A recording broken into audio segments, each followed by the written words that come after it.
네, 여러분들 이렇게 아침에 다시 뵙게 돼서 참으로 반갑습니다. 오늘 이 아침에 함께 나눌 말씀은 시편 40편에 있는 말씀입니다. 시편 40편 함께 읽으시고 또 말씀 나누도록 하겠습니다. 내가 여호와를 기다리고 기다렸더니 귀를 기울이사 나의 부르짖음을 들으셨도다. 나를 기가 막힐 웅덩이와 수렁에서 끌어올리시고 내 발을 반석 위에 두사 내 걸음을 견고케 하셨도다. 새 노래 곧 우리 하나님께 올릴 찬송을 내 입에 두셨으니 많은 사람이 보고 두려워하여 여호와를 의지하리로다. 여호와를 의지하고 교만한 자와 거짓에 치우치는 자를 돌아보지 아니하는 자는 복이 있도다. 여호와 나의 하나님이여 주의 행하신 기적이 많고 우리를 향하신 주의 생각도 많도소이다. 내가 들어 말하고자 하나 주의 앞에 베풀 수도 없고 그 수를 셀 수도 없나이다. 주께서 나의 귀를 통하여 들리시기를 제사와 예물을 기뻐 아니하시며 번제와 속죄제를 요구치 아니하신다 하신지라. 그때 내가 말하기를 내가 왔나이다. 나를 가리켜 기록한 것이 두루마리 책에 있나이다. 나의 하나님이여 내가 주의 뜻 행하기를 즐기오니 주의 법이 나의 심중에 있나이다 하였나이다. 내가 대회 중에서 의의 기쁜 소식을 전하였나이다. 여호와여 내가 내 입술을 닫지 아니할 줄을 주께서 아시나이다. 내가 주의 의를 내 심중에 숨기지 아니하고 주의 성실과 구원을 선포하였으며 내가 주의 인자와 진리를 대회 중에서 은휘치 아니하였나이다. 여호와여 주의 긍휼을 내게 그치지 마시고 주의 인자와 진리로 나를 항상 보호하소서. 무수한 재앙이 나를 둘러싸고 나의 죄악이 내게 미치므로 우러러 볼 수도 없으며 죄가 나의 머리털보다 많으므로 내 마음이 사라졌음이니이다. 여호와여 은총을 베푸사 나를 구원하소서. 여호와여 속히 나를 도우소서. 나의 영혼을 찾아 멸하려 하는 자로 다 수치와 낭패를 당케 하시며 나의 해를 기뻐하는 자로 다 물러가 욕을 당케 하소서. 나를 향하여 하하 하는 자로 자기 수치를 인하여 놀라게 하소서. 무릇 주를 찾는 자는 다 주로 즐거워하고 기뻐하게 하시며 주의 구원을 사랑하는 자는 항상 말하기를 여호와는 광대하시다 하게 하소서. 나는 가난하고 궁핍하오나 주께서는 나를 생각하시오니 주는 나의 도움이시오 건지시는 자시다. 나의 하나님이여 지체하지 마소서. 아멘. 네, 시편 40편은 세 부분으로 크게 나누어져 있습니다. 그래서 1절부터 5절, 그리고 6절부터 10절, 그리고 11절부터 17절 이렇게 이제 크게 나눌 수가 있겠는데요. 여러분이 읽으시다 보면은 이 얘기 또 저 얘기 이렇게 함께 구성되어 있는 것을 보실 수가 있습니다. 그렇죠? 그래서 1절부터 5절까지는 찬양을 합니다. 그렇죠? 감사의 노래를 부르고 있어요. 그런데 11절부터 17절까지는 또 보호해달라고 기도하고 구원해달라고 기도하고 또 원수로 하여금 자기로 인해서 또 기뻐하지 않게 해달라고 이제 그런 그 도움의 요청을 또 하게 됩니다. 하나님께 구원해달라는 기도를 그렇게 드리고 있어요. 그리고 이제 두 번째 중심 파트가 6절부터 10절까지 있습니다. 이 말씀은 우리가 이제 시편 40편을 메시아 시편으로 그렇게 부르는 까닭이 바로 6절부터 10절까지 있는 말씀 때문에 그렇습니다. 이 부분은 이제 장차 오실, 다시 말하면 성육신 이전에 뉴 데이빗, 우리가 이 시를 쓴 다윗, 그리고 그 다윗이 표상하고 있는, 다윗이 자기의 삶을 통해서 드러내고 있는 그 메시아, 그분은 이제 우리가 흔히 뉴 데이빗이라고 부릅니다. 새 다윗. 그래서 그 메시아께서 이 땅에 오셔서 어떤 일을 행하실지에 대한 그 미션을 선포하는 이야기입니다. 그래서 그게 이제 세 부분으로 나눠져 있는데요.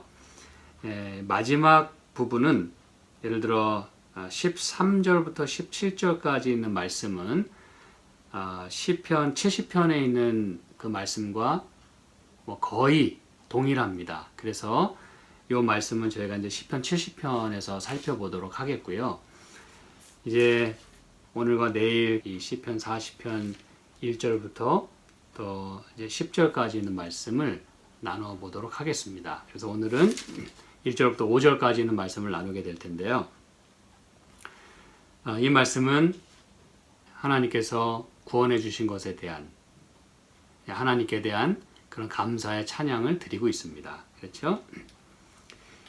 내가 여호와를 기다리고 기다렸더니 귀를 기울이사 나의 부르짖음을 들으셨도다. 이 다윗이 그렇게 울부짖는 것을 하나님이 들으셨다는 것이죠. 그렇죠? 이제 이게 우리에게 그 희망을 안겨다 주고 있어요.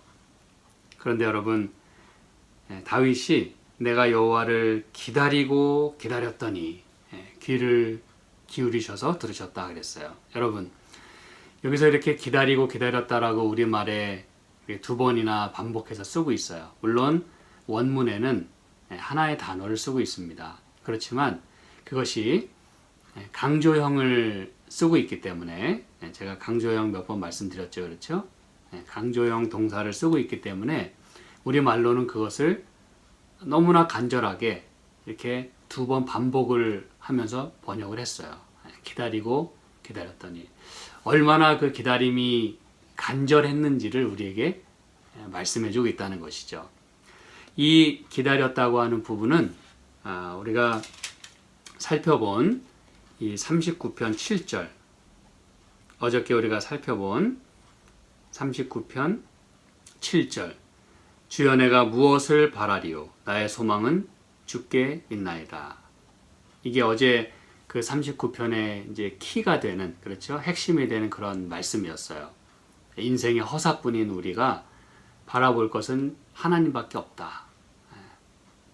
내가 그분을 이렇게 바라고 기다리고 또 바라보고, 그렇죠? 이게 이제 아주 중요한 부분이었어요. 바로 그 바람입니다. 그렇죠? 한순뿐인 인생이 영원하신 하나님과 이렇게 커넥트되는 그 바람, 그 기대, 그 소망, 그것을 이야기하는 것이죠. 매우 절박한 그런 상황 속에서. 그 다음에 또 그 27편에 뭐 여러 군데 있습니다만, 그저 대표적으로 이렇게 말씀드리면 27편 14절에 이렇게 얘기하죠. 그렇죠? 너는 여호와를 바랄지어다. 강하고 담대하며 여호와를 바랄지어다.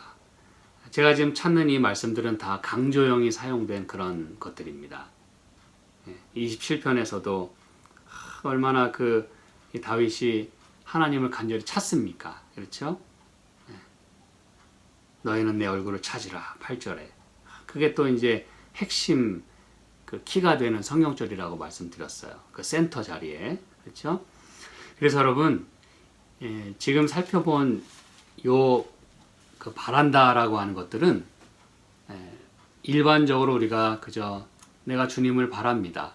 또 내가 주님을 소망합니다.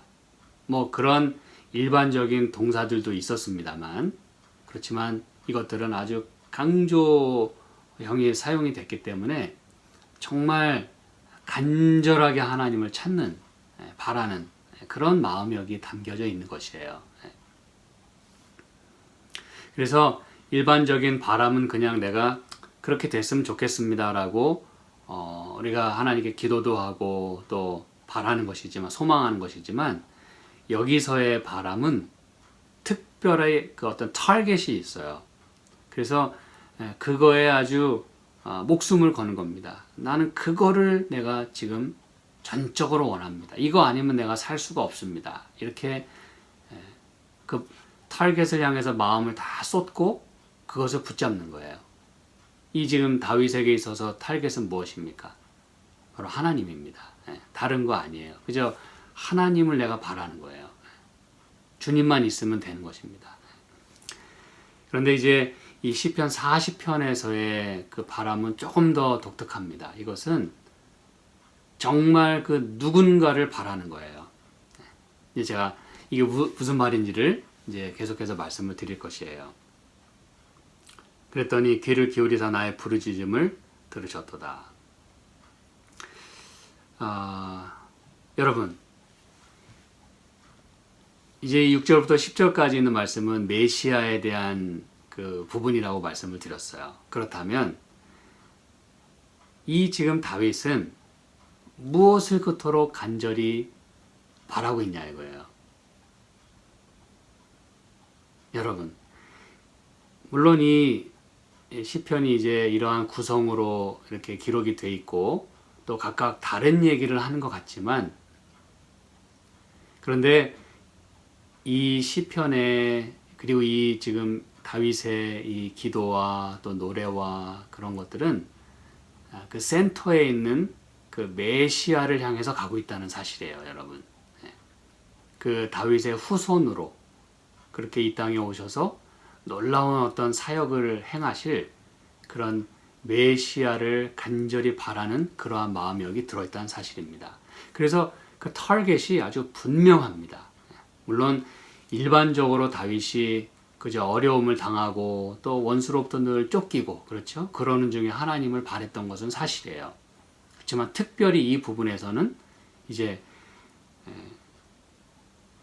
그 자기 자신을 진정으로 구원해줄 그런 메시아, 그렇죠? 그런 메시아를 지금 타겟으로 두고 있다는 사실입니다.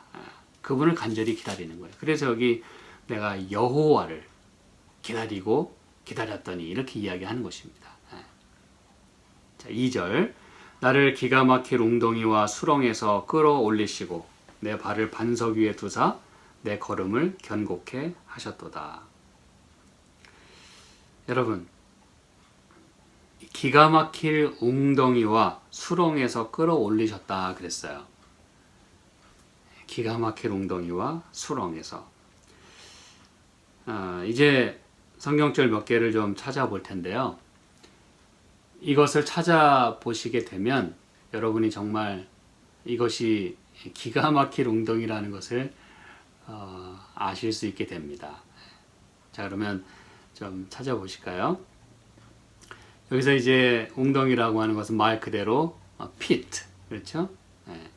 그런데 흔히 이 성경에서는 웅덩이라 함은 그 음부, 뭐 구약으로 말하자면 스올, 그 스올에 대한 적절한 그 은유로 항상 표현이 돼 있어요.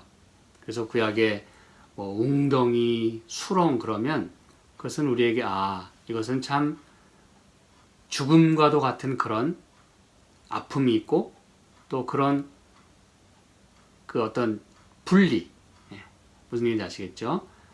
어떤 분리를 경험하고 또 그 어두움이 있고, 그래서 이 부분에 대해서 보통 보면은 기가 막힐 웅덩이라고 했을 때 이 부분에 대해서 이제 어떤 그 성구사전이나 이렇게 노트에 보면 이게 이제 underworld, 지하 세계를 비유할 때도 이런 표현을 사용했다는 것이에요. 기가 막힐 웅덩이. 그래서 이 성경에 사용된 많은 그 단어들이나 표현들은 여러 번 말씀드립니다만 그 당시에 사용되던 어떤 그 문학 또 문화 그런 표현들 이런 것들이 많이 사용되는 걸 여러분이 아실 수 있죠. 그렇죠? 그래서 여러분, 그렇다면 구약 성경에 사용된 이 기가 막힐 웅덩이는 도대체 어떤 곳인가? 다윗이 이렇게 자기 자신을 기가 막힐 웅덩이와 수렁에서 끌어올리셨다고 이야기하는데 그것은 바로 어떤 곳인가? 특별히 그 기가 막힐 웅덩이를 이 원문 그대로 이렇게 번역을 하자면 이런 식으로 번역할 수 있다는 거예요. Cistern of roaring. 그러니까 포효하는 어떤 웅덩이, 그런 거. 그 다음에 pit of wasteland. 아주 그 웅덩이가 어떤 곳에 있는 웅덩이냐 하면 wasteland, 이 황야, 아무도 없는 그 황량한 곳에서의 pit. 이건 곧 광야를 말하는 것이죠. 자, 이게 이제 얼마나 기가 막힐 웅덩이인지 제가 말씀을 드릴 거예요. 여러분, 광야에 있는 웅덩이, 거기에 만약에 빠졌다면 살 수 있을까요? 살 가능성이 있을까요? 이렇게 사람들이 많은 이런 곳에서 빠져도 사람들이 그 소리를 만약에 혹시라도 못 듣는다면 뭐 죽을 수도 있어요. 사람들이 많이 있는 곳이라 할지라도. 그런데 지금 이곳은 wasteland, 아무도 없는 그 황량한 광야의 웅덩이에요. 그럼 이제 이 상황이 어떤 상황인지 여러분이 이해를 하셔야 됩니다. 그 다음에 그 웅덩이는 웅덩이인데 그 roaring, 그렇게 막 포효하고 울부짖는, 막 이 파도치고 요동치는 그러한 웅덩이에요. 이게 무슨 말일까? 이곳은 그 웅덩이에서 이 웅덩이에 빠진 사람의 그 마음의 상태가 어땠는지를 여기서 말하고자 하는 것입니다. 그 웅덩이 자체가 막 흔들리고 요동치는 그런 웅덩이라는 것이 아니라 웅덩이에 빠졌을 때의 그 심정이 roaring, 그냥 울부짖는 거예요. 포효하는, 물이 막 요동치는 것처럼, 그렇죠? 바다가 흉용하듯이 그렇게 절규를 한다는 뜻입니다, 여러분. 그 마음속에 이렇게 찢어지는 그런 아픔이 있었다는 것이에요. 그걸 이제 이 다윗은 기가 막힌 웅덩이다, 그렇게 표현을 하는 것입니다. 아무도 돌아볼 수가 없는 그런 상황을 말해주는 것이에요. 근데 이게 여기서 끝나지 않고 기가 막힌 웅덩이와 또 어디라 그랬어요? 수렁에서 끌어올리셨다 그랬어요. 수렁. 이 수렁은 우리가 흔히 이제 수렁 그러면은 막 도무지 헤어나올 수 없는 그런 그 늪 혹은 뭐 우리를 이렇게 조여오는, 그렇죠? 그런 쉽게 이렇게 나올 수 없는, 빠져나올 수 없는 그런 것을 수렁이라고 합니다. 그렇죠? 근데 수렁은 말 그대로 그 miry mud 이렇게 이제 표현하는 것이 일반적입니다. 그 진흙탕 속의 진흙, 뭐 이렇게. 그래서 여러분 이 똑같은 단어가 이렇게 두 번이 사용이 됩니다. 단어는 다르지만 의미는 똑같은 단어가 두 번이 사용이 되면서 하나를 이야기하는 그런 기법이에요. 그래서 우리말로 그냥 수렁 그러면 그냥 하나로만 생각할 수 있지만 지금 이 원문대로 이 말을 이해하자면 그 막 이렇게 늪 같은 그런 수렁에서의 또 수렁, 뭐 이런 개념입니다, 여러분. 진흙탕 속에서의 그 진흙이 그것을 이렇게 사로잡아 오는 거예요. 그래서 그 의미를 더해주고자 하는 것입니다. 그 같은 의미가 두 번 동시에 나란히 사용되면서 그 하나의 의미를 강조해 주는 거예요. 수렁. 그 말은 진짜 완전히 mire, mud, 혹은 뭐 mud of the mire, 아주 그냥 진흙탕에 그냥 진흙탕, 이런 의미예요. 근데 거기서 자기를 구원해내셨다라고 이야기합니다. 여러분, 다윗이 이런 경험을 했음을 고백하고 있고 이런 곳에서 자기 자신을 구원해냈음을 노래하고 있어요. 우리는 다윗의 여러 경험들을 통해서 뭐 이것이다 저것이다 라고 굳이 말씀드리지 않는다 할지라도 여러 그의 경험들이 이러한 경험들을 했음을 본인이 고백하고 있기 때문에 그때 그런 경험이 이런 경험이었겠구나 라고 그저 그렇게 이해할 수가 있게 되는데, 우리는 이 다윗의 경험을 통해서요, 제가 이제 한 인물을 여러분에게 소개해 드리기 원합니다. 그는 바로 요셉입니다. 요셉. 구약 성경에 나오는 꿈꾸는 자 요셉을 이제 오늘 여러분에게 소개해 드리려고 합니다. 이 짧은 시간에 그 요셉의 생애를 저희가 다 다룰 수는 없어요. 그런데 요셉이 경험한 그 기가 막힐 웅덩이가 여러 군데 있었어요. 한 번만이 아니라 여러 곳곳에 그가 빠진 웅덩이가 있었어요. 이제 우리가 기회가 되면은 제가 또 그런 요셉의 생애를 저희가 살펴보겠습니다만, 그저 그 중에서 하나를 이제 택해서 보면은, 여러분, 이 창세기 37장에 보면은 이렇게 이야기합니다. 창세기 37장에 이게 여러분 얼마나 기가 막힌 웅덩이인지 여러분이 잘 알고 계실 거예요. 그렇죠? 창세기 37장 보면은 이제 요셉이 그 아버지의 부탁을 받고 형들에게 먹을 것을 이제 가져다 줍니다. 그렇죠? 그런데 이 형들이 이제 그 양을 치는 곳까지 도시락을 들고 가는 거예요. 근데 이 형들이 어디서 양을 치고 있었는지를 여러분이 이제 나중에 확인하시게 될 것입니다. 뭐 우리는 다 알아요. 그죠?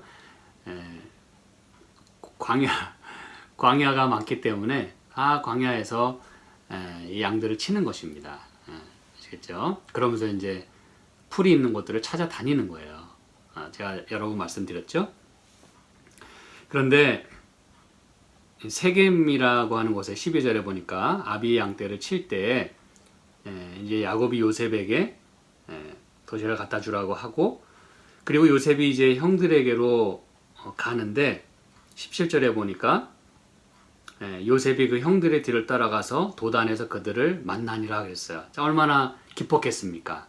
그렇죠? 요셉은 아주 행복한 마음으로 먹을 걸 갖고 갔어요. 그랬는데 18절에 요셉이 그들에게 가까이 오기 전에 그들이 요셉을 멀리서 보고 어떻게 했다 그랬어요? 죽이기를 꾀했다 그랬어요. 여러분, 이런 상황은 지금 다윗도 똑같은 이런 경험들을 했음을 이제 고백하고 있는 거예요. 그렇죠? 항상 자기 자신을 이렇게 죽이려고 꾀하는, 그러면서 서로 이르되 꿈꾸는 자가 오는도다 그랬어요. 평소에 얼마나 참 눈밖에 나고, 그렇죠? 얼마나 시기하고, 평소에 얼마나 이 요셉이 미웠는지 이제 여기서 형들이 이제 서로 이야기하는 거예요. 자, 그를 죽여서 한 구덩이에 던지고 그랬어요. 여러분, 이제 여기에 구덩이가 나옵니다. 여러 구덩이 중에 이제 하나예요. 요셉이 빠졌던 구덩이 중에. 우리가 말하기를 악한 짐승이 그를 잡아먹었다 하자. 그 꿈이 어떻게 되는 것을 우리가 볼 것이니라 하는지라. 물론 놀라운 복선들이 이 안에 다 깔려 있어요. 그러나 오늘은 제가 그저 이 웅덩이에 대한 부분만 말씀을 드리겠습니다. 그러면서 이제 르우벤이 우리가 생명만큼은 해하지 말자. 22절 피를 흘리지 말자.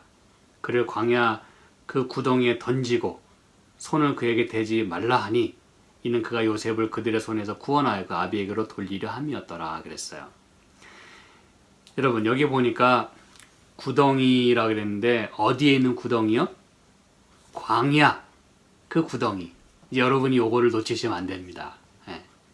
이게 바로 기가 막힐 웅덩이인 것이에요. 말 그대로 A pit of wasteland. 광야의 구덩이에요. 그거는 아까 말씀드렸지만 그 당시 사람들에게는 지하 세계로 알려진 죽음과도 같은, 수월과도 같은 그러한 곳을 그렇게 불렀어요. 그게 지금 이 제일 큰 형이 이야기하는 것입니다. 그 광야 그 구덩이에 집어넣자. 근데 여러분, 이 구덩이는 그 상태가 어땠냐 하면 여기 잘 보시기 바랍니다. 요셉이 형들에게 이름에 그 형들이 요셉의 옷 곧 그 입은 채색 옷을 벗기고 그를 잡아 구덩이에 던지니 그 구덩이는 빈 것이라 그 속에 물이 없었더라 그랬어요. 이게 이제 사람 잡는 구덩이입니다. 그러냐면 그가 이제 입었던 채색 옷도 벗겼어요. 그렇죠? 자기의 유일한 어떤 자존심 또는 아버지의 사랑에 대한 확신, 그런 모든 것, 그렇죠? 자기 자신을 대표할 수 있는 그 모든 것이 벗겨집니다. 우리는 요셉의 생애를 통해서 예수님의 생애를 늘 볼 수 있는 거 여러분 알고 계시죠? 그렇죠? 요셉은 예수님을 표상하는 인물이에요. 그리고 구덩이에 던져집니다. 그런데 그 속에 물이 없었다 그랬어요. 여러분, 물이 없는 웅덩이에요. 그럼 여러분 살 수가 있겠습니까?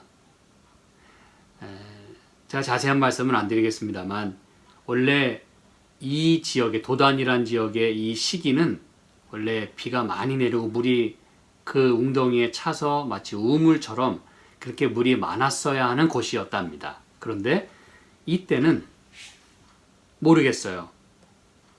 비가 안 왔는지 아니면 여기에만 물이 없었는지 모릅니다. 하지만 정황으로 볼 때는 여러분 잘 들으시기 바랍니다. 정황으로 볼 때는 그 당시에 이때는 비가 많이 오고 우물물처럼 있어야 하는 곳이었기 때문에 이 물이 없는 곳에 던졌다는 얘기는 물이 없는 데다가 던졌다는 것을 말해 주는 것입니다, 여러분. 그게 여러분 참 아주 비참한 이야기예요.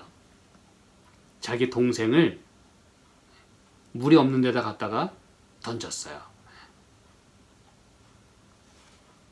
그러니까 다시 말하면 물이 어느 정도 이렇게 찰랑찰랑 있는 곳이면은 그래도 일단 물이 있으니까 살 수는 있어요. 그런데 물이 없는 데다가 집어 던졌어요. 근데 여러분 물이 없다 그래서 바싹 마른 것이 아니라 이것이 바로 진흙이란 뜻이에요. 하나도 물이 이렇게 넘치지 않는다 뿐이지 그 물, 그 진흙, 그렇죠?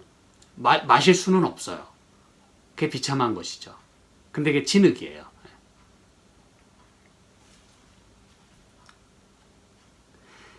이렇게 여러분 이 요셉이 기가 막힌 웅덩이에 빠지게 됩니다. 이때 여러분 요셉이 얼마나 형들에게 울부짖었을까요? 이 상황을 그저 잠깐 그냥 몇 초라도 한번 생각해 보시기 바랍니다. 요셉이 얼마나 형들에게 울부짖었을까요? 살려달라고 말이죠. 단지 목숨 하나 구하는 것도 그 목적을 위해서라도 울부짖어야 되겠지만 하나님이 그에게 꿈을 주셨어요. 그렇죠. 그런데 그 꿈이 여기서 좌절되나 싶었을 것입니다. 그리고 여러분 그 형들에 의해서 이렇게 미움을 받고 또 여기서 이렇게 구덩이에 던져짐을 당하고 얼마나 울부짖었을까. 그렇죠? 그게 바로 이 cistern of roaring, 바다의 흉용함, 바로 그 구덩이인 것이에요. 요동치는 구덩이, 울부짖는 구덩이. 그렇죠? 근데 여러분 이런 상황 속에서 아까 다윗은요 이제 이 말씀을 손에 끼시고 시편 40편에 보시면 뭐라고 말씀했어요? 나를 기가 막힌 웅덩이와 수렁에서 끌어올리시고 내 발을 반석 위에 두사 내 걸음을 견고케 하셨도다 그랬어요. 끌어올리시고 견고케 하셨다 그랬어요. 여러분 여기 걸음을 견고케 하셨다는 이 말씀을 제가 이 37편을 우리가 함께 묵상하면서 말씀을 드렸습니다. 이것은 뭐냐면 37편 23절에 보면 여호와께서 사람의 걸음을 정하시고 그랬잖아요. 그렇죠? 여러분 이런 상황에서 다윗이나 요셉이 이런 고백을 할 수 있었을까요? 수렁에 빠졌는데 기가 막힐 웅덩이에 빠졌는데 하나님께서 사람의 걸음을 정하시고 그 길을 기뻐하신다. 나랑 무슨 상관이냐 이거죠. 난 지금 이 구덩이에 있는데. 그렇죠? 그러나 하나님은 끝내 수렁에서 끌어올리시고 발을 반석 위에 두셨다 그랬어요. 그렇죠? 걸음을 견고케 하셨다 그랬어요. 걸음을 정하신다 그랬어요. 여러분 여기서 걸음을 정하신다고 하는 이것은 제가 이제 잠깐 언급해드렸습니다만 prepare 예비한다는 의미입니다. 여러분 말 그대로 굳게 정한다는 의미 이외에 그것이 말하고자 하는 것은 예비하신다는 뜻이에요. 그렇다면 이 의미가 전혀 다르게 또 느껴지실 수 있을 거예요. 하나님이 그를 반석 위에 두시고 걸음을 정하시고 굳게 하시기 위하여 그분이 예비하시는 분이라는 그 얘기예요. 이게 바로 여러분 요나가 그렇죠? 이 물속에 빠집니다. 이 여러 표상들이 다 지금 비슷하게 가고 있어요. 요나가 물론 하나님께로부터 이렇게 도망치고자 그렇게 배를 타고 바다에 나갔지만 그가 물속에 바닷속에 빠지게 됩니다. 보통 바다예요. 그냥 바다라도 두려운데 모든 짐을 다 던져버리고 자기들 신에게 기도할 정도로 풍랑이 일었어요. 이러다가 우리가 죽겠다 그랬어요. 그래서 제비를 뽑아서 요나를 던집니다. 그렇죠. 그게 다 여기 우리가 지난번 잠깐 살펴봤어요. 근데 하나님이 이 요나를 위해서 뭘 예비하셨어요? 큰 물고기를 예비하셨어요. 이게 바로 그 이야기입니다, 여러분. 사람의 걸음을 정하신다고 하는 게 우리가 웅덩이에 빠지고 바다에 빠지고 수렁에 빠진다 할지라도 하나님께서 준비해 주신다는 뜻이에요. 여러분, 그러면 이 요셉에게는 하나님이 무엇을 준비하셨을까요? 지금 기가 막힌 웅덩이에 빠져 있어요. 목이 터져라 울부짖습니다. 근데 하나님이 그 소리를 들으셨어요. 그리고 그를 통해 하실 일이 있었어요. 그래서 여러분 창세기 37장 가시면 25절에 보시기 바랍니다. 24절은 그를 잡아 구덩이에 던지니 그 구덩이는 빈 것이라 그 속에 물이 없었더라. 그러면서 바로 다음 절에 뭐라고 얘기하냐면 그들이 앉아 음식을 먹다가 눈을 들어 본즉, 항상 여러분 눈을 들어 봤다고 하는 이 표현이 성경에 나오면 특히 이것은 어떤 그 구원과 관련된 많은 이야기들이 이렇게 뒤따라 나옵니다. 그래서 눈을 들어 봤다는 건 보통 표현이 아니에요. 이런 것들은 여러분이 유심히 보셔야 되는 표현들입니다. 눈을 들어 본즉 한때 이스마엘 족속이 길르앗에서 오는데 그 약대들의 향품과 유향과 모략을 싣고 애굽으로 내려가는지라 그랬어요. 여기 또 나오는 그 품목들이 참 예사롭지 않습니다. 그렇죠?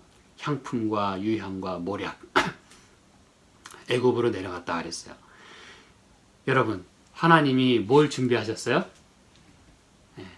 이 상인들을 준비하셨어요. 애굽으로 가는 상인들을 준비하셨어요. 여러분이 광야에서 물론 이제 이 상인들은 이렇게 다 다니겠습니다만 하필 이때에 상인들이 지나가는 거예요. 참 이상하지 않습니까, 여러분? 그렇죠? 그래서 이 유다가 제안을 합니다. 우리가 우리 동생을 죽이고 그의 피를 은닉한들 무엇이 유익할까? 자, 그를 이스마엘 사람에게 팔고 우리 손을 그에게 대지 말자. 그는 우리의 동생이요 우리의 골육이니라 하며 형제들이 청종하였더라 그랬어요. 때에 미디안 사람 상고들이 지나가는지라 그랬어요. 여러분 여기 28절에 때에 이게 이제 놀라운 그 반전과 더불어 하나님께서 무엇을 준비하셨는지를 여기 말씀하는 대목이에요. 때에 미디안 사람 상고들이 지나가는지라. 목사님 이거 그냥 그때 지나갔나 보죠. 그렇죠? 근데 여러분 이건 하나님이 준비하신 사람들이었어요. 근데 여러분이 또 질문할 것입니다. 목사님, 그러면 이왕 구원해 주실 거면 그냥 형들과 같이 아버지와 같이 있게 구원해 주시지 왜 애굽의 노예로 팔려가게 하셨습니까? 라고 저한테 물으실 거예요.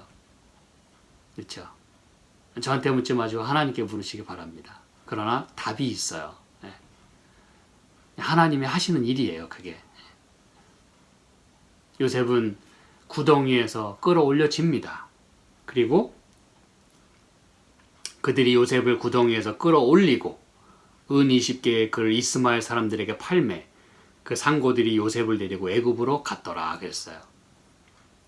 우리가 이 상황을 지금 볼 때는 요셉이 구원을 받았다고 말하기가 참 어려워요.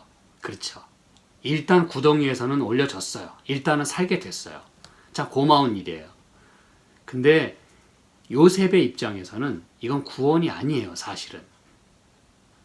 왜냐하면 애굽의 노예로 팔려간다는 얘기는 평생 이제 노예로 살다가 언제 죽을지도 몰라요. 어떻게 취급을 받을지는 뻔합니다, 여러분. 차라리 그냥 여기서 죽었을 걸. 어쩌면 그럴 수도 있을 지금 상황 속으로 요셉이 지금 끌려가고 있는 거예요. 그러나 여러분, 요셉은 자기 자신을 이렇게 구덩이에서 끌어올리신 그 하나님을 계속해서 원망했을까요? 그렇지 않았다는 걸 우리가 잘 압니다. 왜 그러냐 하면 그가 만약에 이렇게 자기를 구덩이에서 끌어올리시고 애굽으로 팔려가게 하신 것에 대해서 원망하고 이게 무슨 구원이고 이게 무슨 나에게 뭐 꿈을 주신 하나님의 지금 하시는 일이냐라고 생각을 했더라면 요셉은 애굽에서 망나니처럼 살았어야 합니다. 무슨 얘기인지 아시겠죠? 대충 살고 그냥 뭐 다른 노예들처럼 그냥 뭐 시키는 일만 하고 아무 인생의 목적이라는 게 없었을 거예요. 그가 잘 살아야 될 이유가 전혀 없어요. 그냥 죽고 싶을 수도 있어요. 내가 이게 뭐냐? 내 신세가 이게 뭐냐 이게. 근데 여러분 요셉은 물론 영감에 그래도 그런 말씀이 있습니다만 끌려가는 그 사이에 아버지께서 자기에게 하신 그 말씀, 조부 아브라함의 이야기, 그런 얘기를 다 기억했다 그랬어요. 여러분 이게 놀라운 일입니다. 그게 그렇게 하나님 말씀이 그에게 주어지지 않았더라면 그는 끝장났을 거예요. 그냥 원망하다가 그냥 노예로 살다 끝났을 거예요. 근데 그는 그 정말 너무너무 가슴 아프고 처절하고 속상하고 화가 나는 그 시간들 속에서 하나님을 생각했다 그랬어요. 하나님을. 분명 하나님의 뜻이 있을 것이라고 생각을 했다는 것이에요. 나를 이렇게 죽을 상황에서 구원해내신 하나님이라면 내가 비록 노예로 팔려가고 있지만 반드시 하나님께서 그 다음 구덩이에서도 자기를 구출해 주실 것에 대한 확신을 가졌다는 것이에요. 여러분 놀라운 이야기입니다. 자, 이제 이 요셉이 여러분 이렇게 애굽으로 가서 무슨 일이 있었는지 우리는 잘 압니다. 그렇죠? 그래서 다시 이제 시편 40편으로 가서 나를 기가 막힌 웅덩이와 수렁에서 끌어올리시고 내 발을 반석 위에 두사 내 걸음을 견고케 하셨도다. 이게 이제 무슨 얘기인지 이해하시겠죠? 그렇죠? 하나님이 다 예비해 주시는 거예요. 새 노래 곧 우리 하나님께 올릴 찬송을 내 입에 두셨으니 많은 사람이 보고 두려워하여 여호와를 의지하리로다 그랬어요. 여러분 이건 요셉의 이야기이기도 합니다. 많은 사람들이 보고 두려워하여 여호와를 의지하리로다. 요셉은 그런 생애를 살았어요.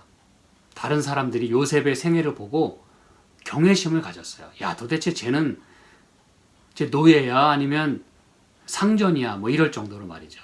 그만큼 고귀했어요. 그의 그 품성이, 행동이 노예 같지를 않았어요. 한마디로 왕자답게 생활했다는 것이죠. 그래서 그를 보고 하나님을 찬송했어요. 사람들이. 야, 네가 믿는 그 하나님. 그래서 그 보디발이라고 하는 그의 주인이 여러분 그렇게 은혜를 베풀게 된 것입니다. 여러분. 그건 놀라운 이야기예요. 뭐 감옥에서도 그랬고 그렇죠? 사람들이 그의 그 이야기를 청종하고 그러면서 5절에 이렇게 얘기하죠. 여호와 나의 하나님이여 주의 행하신 기적이 많고 우리를 향하신 주의 생각도 많도소이다. 여러분 하나님의 생각이 크고 많다 그랬어요. 예레미야 29장 11절 그리고 이사야서 55장 8절 9절에 있는 말씀을 보면 하나님의 생각은 우리 생각과 다르다 그랬어요. 그렇죠? 그리고 나의 생각은 너의 생각과 다르다. 그리고 내 생각은 너보다 크다 그랬어요. 하나님의 생각이 여러분 무엇이었을까요? 이런 상황 속에서 기가 막힌 웅덩이에 빠졌을 때 도대체 하나님의 생각은 무엇이었을까요? 이걸 여러분이 잘 생각해 보시기 바랍니다. 내 생각은 너희 생각과 다르고 도대체 뭐가 다르다는 것입니까? 나는 지금 빠져서 죽게 생겼는데, 그렇죠? 울부짖어도 아무도 내 소리를 들어줄 사람이 없는 그곳에 빠졌는데 도대체 하나님의 크고 많은 생각은 무엇입니까? 요셉의 경우는요, 여러분, 요셉이 애굽으로 팔려가서 그냥 노예로 살다 죽었다라고 성경에 말하고 있나요? 아니요. 그는 애굽의 국무총리가 되었고, 다시 말하면 신과 가까운 바로왕 바로 다음 자리에 있었던, 말 그대로 그가 왕이나 다름없어요. 보디발도 그랬지만 바로도 이 왕 자리 이외에는 네가 차지하지 않은 게 없다, 이렇게 말할 정도로 요셉은 왕과 같은 존재였어요. 그게 하나님의 생각이었고, 요셉이 먼저 애굽으로 갔기 때문에 그의 아버지와 형제들이 어떻게 할 수 있었어요? 구원받을 수 있었어요. 먹고 살 수가 있게 되었어요. 기근 때문에 다 줄여 죽게 생겼어요. 그런데 애굽으로 양식을 가지러 갔을 때 바로 그 자리에 요셉이 있었어요.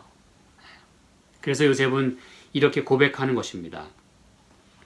여기 창세기 50장에 보면 이렇게 말합니다. 창세기 20절에 보니까 당신들은 나를 해하려 하였으나 하나님은 그것을 선으로 바꾸사 오늘과 같이 만민의 생명을 구원하게 하시려 하셨나니 그랬어요. 요셉은 이걸 분명히 알고 있었다는 사실입니다, 여러분. 이게 바로 하나님의 크고 많은 생각이에요. 그래서 결국 하나님은 아브라함부터 야곱에 이르고 야곱으로부터 그 12형제, 12지파, 다시 말하면 이스라엘 민족을 형성하게 하는 일을 누구를 통해서 지금 이 일을 이루고 계셨던 거예요? 요셉을 통해서 이루고 계셨던 거예요. 이게 바로 하나님의 크고 많은 생각입니다. 자, 이제 시편 40편으로 돌아가서 제가 말씀을 요약하겠습니다. 다윗에게 있어서 하나님의 크신 생각과 많은 생각은 무엇이었을까요? 바로 그가 그토록 기다리던 그 메시아, 그렇죠? 그가 그토록 간절히 보고자 했던 그 뉴 데이빗, 그 메시아. 하나님이 예수님을 이 땅에 구세주로 보내시는 것이 바로 하나님의 크고 많은 생각이었다는 것이죠. 하나님의 플랜이었다는 것입니다. 그것이 바로 구원의 경륜, 구속의 경륜, Plan of Salvation, 구원의 계획이었던 것이에요. 그래서 이제 6절부터 그 메시아에 대한 이야기가 나오는 것입니다, 여러분. 모두를 구원할, 그렇죠? 마치 요셉을 통해서 그 만인의 생명을 구원하기 위하여 그렇게 선으로 바꾸신 그 하나님의 플랜이 이제 이 다윗의 삶과 그의 글을 통해서 보여지게 되는 것입니다. 사랑하는 여러분, 우리는 아직 이 요셉이나 다윗 또 요나 또는 예수님, 이분들과 같이 이렇게 여러분의 삶 속에 그런 웅덩이가 있었는지 모르겠습니다. 이분들과 똑같은 웅덩이가 아니라 할지라도 우리 각자의 웅덩이가 있을 수 있어요. 그렇죠? 기가 막힌 웅덩이가 있을 수 있습니다.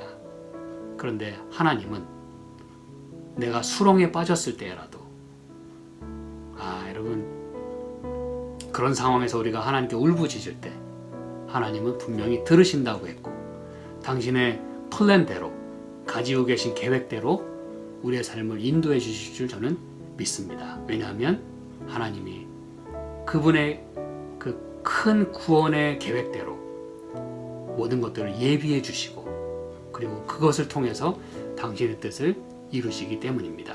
함께 기도하겠습니다. 하나님 아버지, 고맙습니다. 저희들의 삶 속에 크고 작은 웅덩이들이 있을지라도 하나님, 죽을 것 같은 그런 상황 속에서라도 저희가 주님의 그 말씀을 의지할 수 있게 축복해 주시고, 그리고 주님의 크신 그리고 많은 생각과 플랜이 있음을 저희가 잊지 않는 가운데 주님의 손길을 기다리고 주께서 필요한 것들을 늘 준비해 주시고 우리로 하여금 당신의 뜻을 이루게 하신다는 것을 언제나 잊지 않게 축복하여 주시옵소서.